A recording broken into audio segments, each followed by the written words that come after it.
आज की एक और बड़ी खबर और अच्छी खबर। राष्ट्रपति भवन में आज एक साथ 5 हस्तियों को देश के सबसे बड़े सम्मान भारत रत्न से नवाजा जाएगा। राष्ट्रपति भवन में मेहमानों के आने का सिलसिला शुरू हो चुका है। नीतीश कुमार, जेपी नड्डा, एस जयशंकर समेत कई मंत्री समारोह में मौजूद हैं। प्रधानमंत्री मोदी भी राष्ट्रपति भवन पहुंच गए हैं। आज जननायक कर्पूरी ठाकुर, पूर्व प्रधानमंत्री चौधरी चरण सिंह, पीवी नरसिम्हा राव के अलावा महान कृषि वैज्ञानिक एमएस स्वामीनाथन को मरणोपरांत भारत रत्न दिया जाएगा। वहीं बीजेपी के वरिष्ठ नेता और राम मंदिर आंदोलन के नायक लालकृष्ण आडवाणी को भी भारत रत्न से सम्मानित किया जाएगा। सम्मान समारोह थोड़ी देर में राष्ट्रपति भवन में शुरू होने जा रहा है। समारोह में भारत रत्न से जुड़े हुए मेडल और प्रशस्ति पत्र से इन सम्मानित विभूतियों के परिजनों को इन्हें सुपुर्द किया जाएगा। राष्ट्रपति भवन में महामहिम द्रौपदी मुर्मू इन विभूतियों के परिजनों को मेडल और प्रशस्ति पत्र सौंपेंगी। लालकृष्ण आडवाणी को छोड़कर बाकी 4 विभूतियों को मरणोपरांत भारत रत्न से सम्मानित किया जा रहा है। हालांकि लालकृष्ण आडवाणी कल उनके घर पर ही उन्हें भारत रत्न दिया जाएगा। स्वास्थ्य कारणों की वजह से आडवाणी आज के समारोह में शामिल नहीं हो रहे हैं। ऐसे में राष्ट्रपति द्रौपदी मुर्मू कल लालकृष्ण आडवाणी को भारत रत्न देने के लिए उनके घर जाएंगी।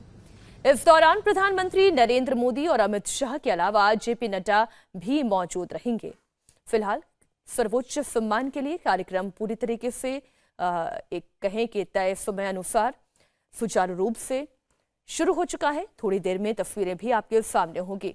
जिन महान विभूतियों को यह सम्मान दिया जा रहा है, हमने उनकी जानकारी आपको दी।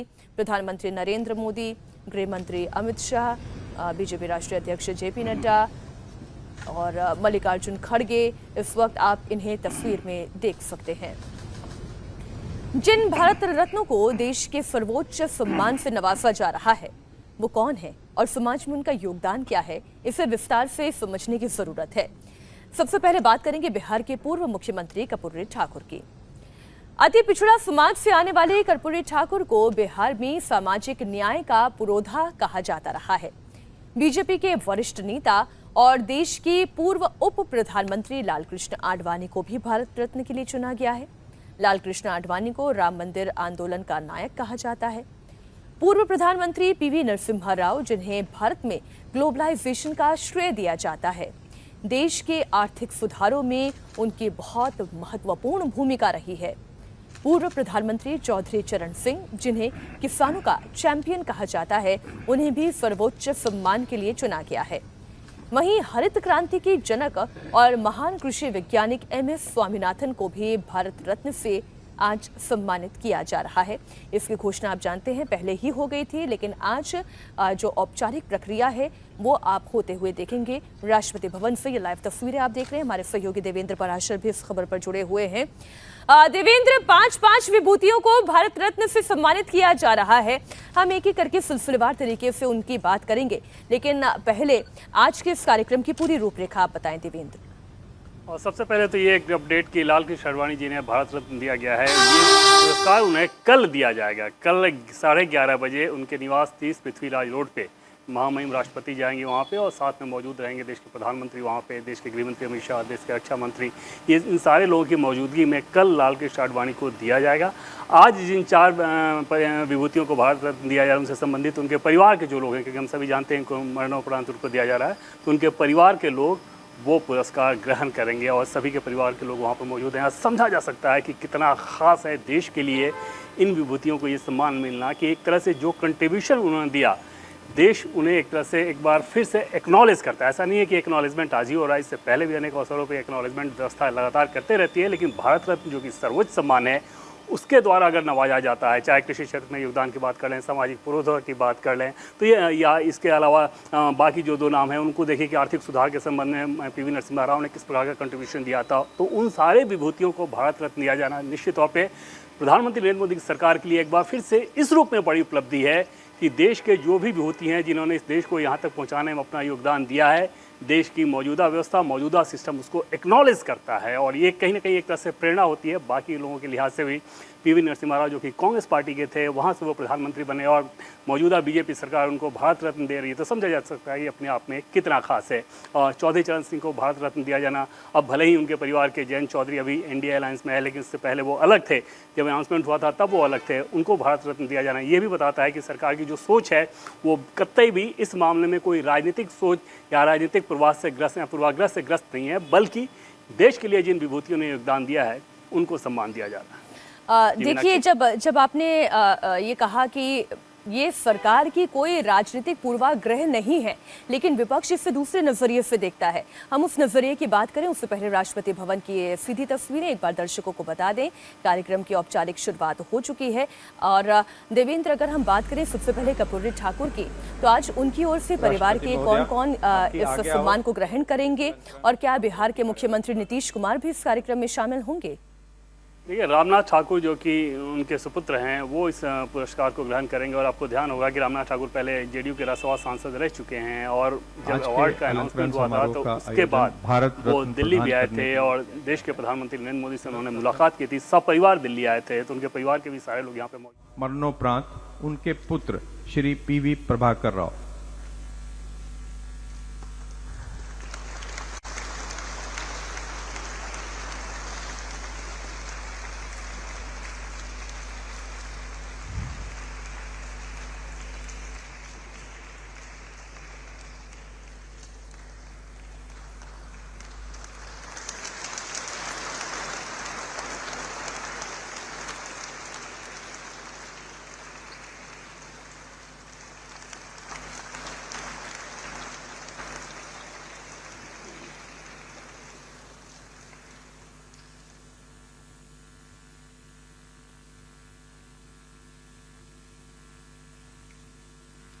राष्ट्रपति भवन से सीधी तस्वीरें आप देख रहे हैं पीवी नरसिम्हा राव के परिवार चौधरी से चरण सिंह ये सम्मान स्वीकार किया गया है।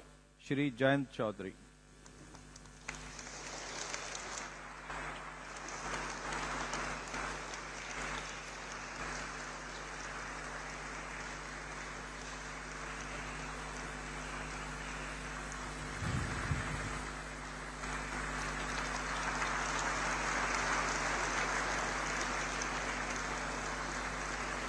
पूर्व प्रधानमंत्री चौधरी चरण सिंह को ये सम्मान दिया गया।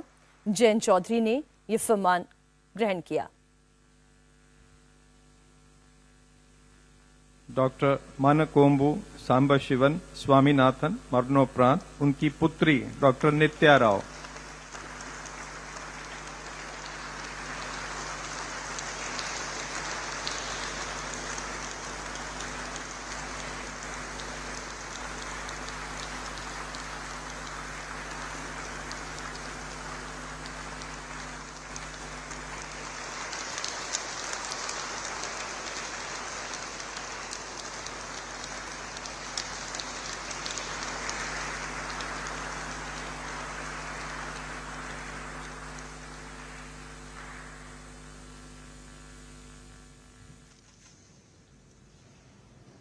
महान कृषि वैज्ञानिक एम एस स्वामीनाथन की पुत्री श्री उनकी बेटी ने ये सम्मान लिया है। उनके पुत्र Shri Ramnath Thakur.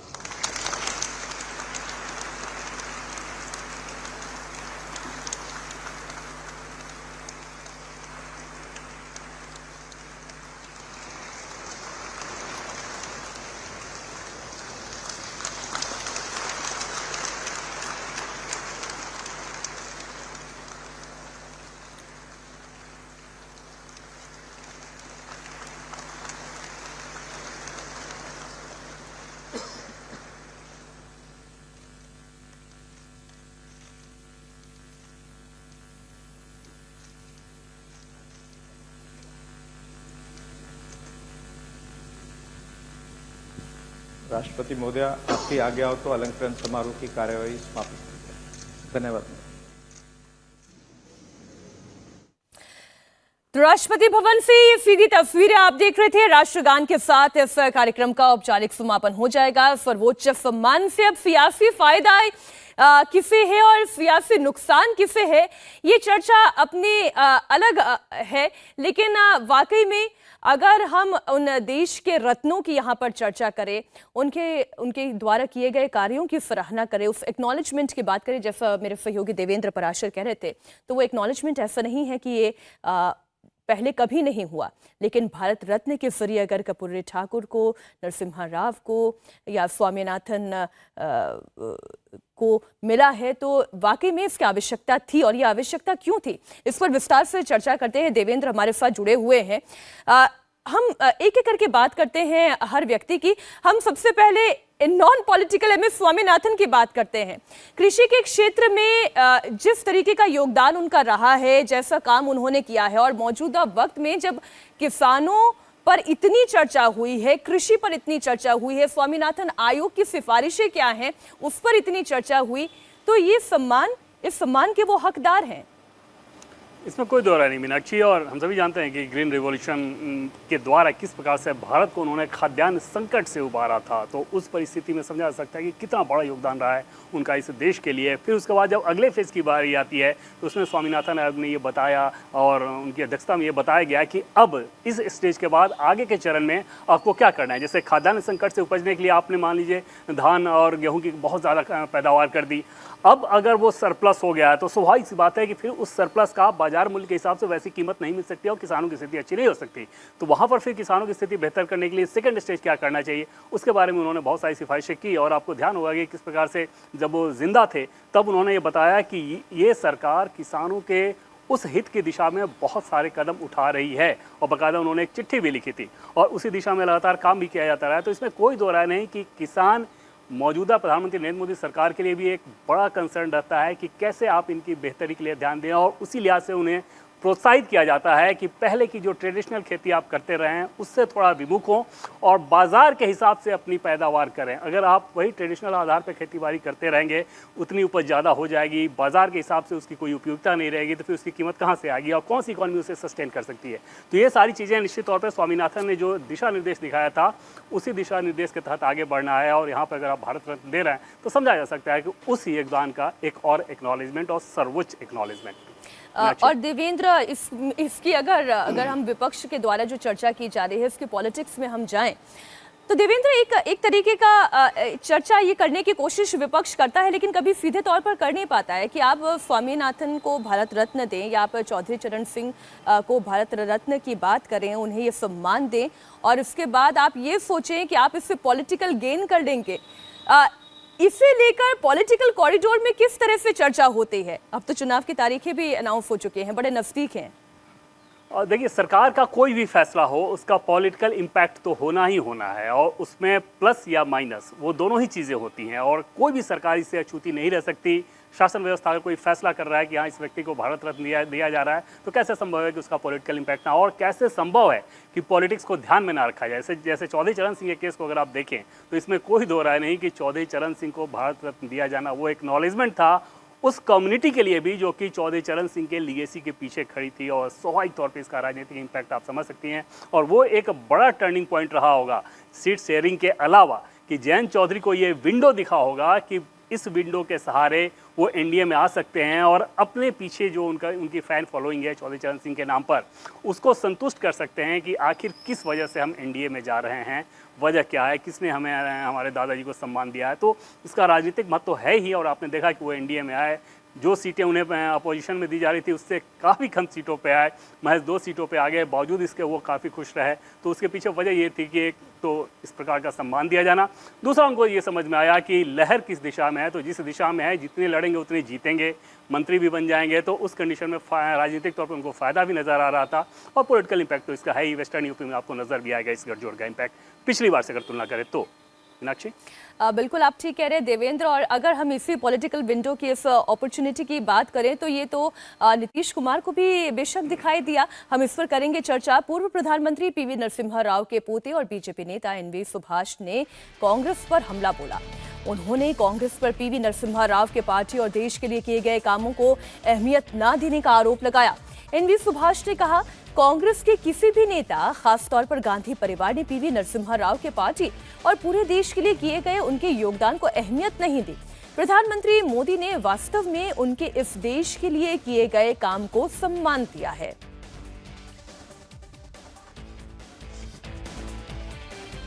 Sad part is when the Congress party is in power from 2004 to 2014. None of the Congress party leaders, especially the Gandhi family, did not recognize the contributions where he has made for the party and for the whole nation. But Modi ji, when he has become the Prime Minister, he had made sure that people who have really made influence in the society, whether it is in arts, culture, sports or film and including politics are too. देखिए, ये जो बात अभी N V Subhash ने कही, देवेंद्र, मैं इसी पर थोड़ी चर्चा कर लेती हूँ। ये कौन नहीं जानता कि कितनी कंट्रोवर्सी हुई थी।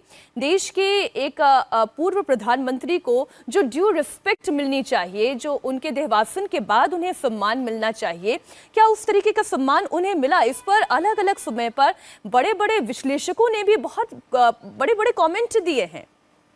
निश्चित तौर पर मीनाक्षी, वो ओपन सीक्रेट की तरह से एक तरह से थी, सबने देखा कि क्या किया आपने। और गांधी परिवार के अगर आप इतिहास को देखें, कांग्रेस के इतिहास को देखें, तो गांधी परिवार से किसी व्यक्ति को महिमा मंडित किया जाए, ऐसा उनकी रणनीति में, उनकी सोच में कभी रहा ही नहीं। लाल बहादुर शास्त्री के केस में आपने देखा, या फिर प्रणब मुखर्जी का केस ही उठा के देख लेंगे। प्रणब मुखर्जी में इतनी सारी खूबियाँ थी, बावजूद इसके सोनिया गांधी ने तब प्रधानमंत्री के तौर पे उनका चयन नहीं किया, बल्कि मनमोहन सिंह का चयन किया। स्वाभाविक सी बात है कि समझ ये थी कि गांधी परिवार के लिए सिर्फ और सिर्फ लॉयलिस्ट जो रहे उसको दिया जाए। ऐसा ना हो कि किसी और ताकतवर व्यक्ति के हाथ में कमान दे दी जाए, जो कि परिवार के प्रति उस हिसाब से अंधभक्ति ना करे जैसा कि परिवार उम्मीद करता है। तो कांग्रेस पार्टी में सभी इस बात को जानते हैं कि अगर आप गांधी परिवार से इतर कांग्रेस पार्टी में रहते हुए कुछ सोच रहे हैं, तो फिर वहाँ पर आपका कोई भविष्य नहीं, कोई सम्मान नहीं है। और नरसिम्हा राव को तो हमने देखा कि मरणोपरांत भी उनके पार्टी के दफ्तर में उस व्यक्ति ने, जो कि उसी पार्टी में रह के उन्होंने अपनी पार्टी की सेवा की और देश के प्रधानमंत्री के पद तक पहुंचे, बावजूद इसके अगर उनको वो सम्मान नहीं दिया जा रहा, तो समझा जा सकता है कि उसके पीछे पार्टी की सोच क्या रही होगी, गांधी परिवार की सोच क्या रही होगी।